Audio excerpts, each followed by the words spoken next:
কি হলো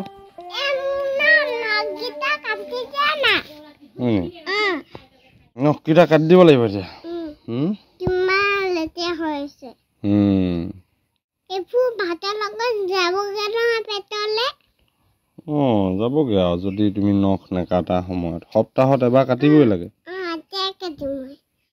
কিমান দীঘল লগত এইবোৰ চাফ চিকুণকে থলেহে পেটলে লেতেৰা নাযাব নহ'লে দেখোন চব পেটলৈ গুচি যাব ভাত খাওঁতে হয় না এইবোৰ লেতেৰাবোৰ পেটলৈ গ'লে মানে বেমাৰ হ'ব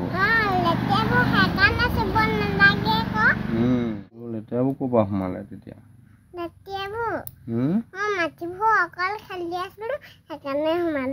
সেইকাৰণে ধূলি মাটি নেখেলিবা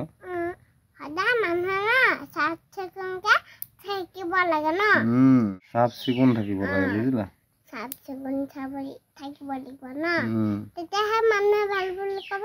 তেতিয়াহে ভাল বুলি ক'ব তেতিয়াহে দেখিবলৈ ধুনু ধুনু লাগিব আৰু যদি চাফ চিকুণকে নাথাকা মানুহে বেয়া বুলি ক'ব নিজৰ বেমাৰ আজাৰ হ'ব এতিয়া চফা হৈ গ'ল নাই এতিয়া লেতেৰাবোৰ নাই দেখিছা নাই ধুনু ধুনু হৈ গ'ল হ'লনে এতিয়া কিমান লেতেৰা সোমাই আছিলে চব চফা হৈ গ'ল হয় নাই